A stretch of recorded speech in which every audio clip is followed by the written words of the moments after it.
Hello everyone. সকাল সকাল আসলে বিপদেই পড়ে গেলাম, কারণ বৃষ্টি হওয়ার আগে গাড়িটা ছোট ভাই ভিতরে ঢুকিয়েছিল। বাট এখন আমার বের হতে হচ্ছে। গতকালকে বৃষ্টি হয়েছিল, একটু প্রবলেমেই পড়ে যাচ্ছি। দেখি কিভাবে কি যাওয়া যায়।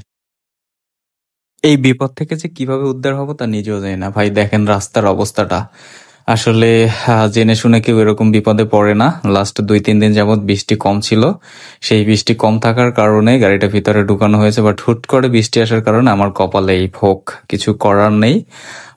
আমার মর্নিং এ অফিস, যে কারণে অফিসে অ্যাটেন্ড করতে হবে, গাড়িটাও রেখে যেতে পারছিলাম না। বাট দেখেন ভাই কি পরিস্থিতি, এই পরিস্থিতি ওভারটেক করে যাওয়া লাগতো। মোটামুটি একটু বেশি কাদা টাইপের যেখানে ছিল, আমার বাড়িতে ঢোকার জন্য অল্প কিছু পথ আসলে কাঁচা রাস্তা।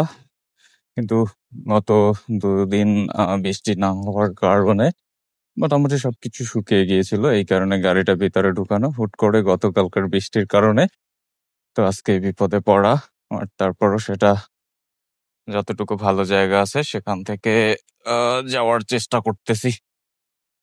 বাট এই জায়গাটায় মনে হয় একটু প্রবলেম আছে, এখান থেকে একটু আস্তে করে নিয়ে যেতে হবে। দেখতেই তো পাচ্ছেন কোথা থেকে যাবো চিন্তা করতেছি। খুবই খারাপ, একবারে যেতে হবে। হুম, পায়ের অবস্থা খুবই খারাপ, কিছু করার নেই।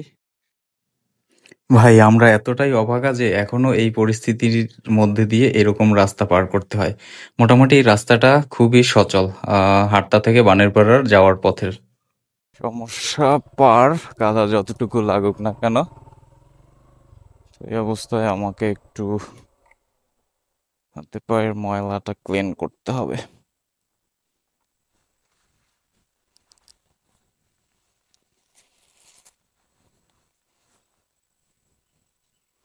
যাক, অল্পের মধ্যে বেঁচে গেলাম।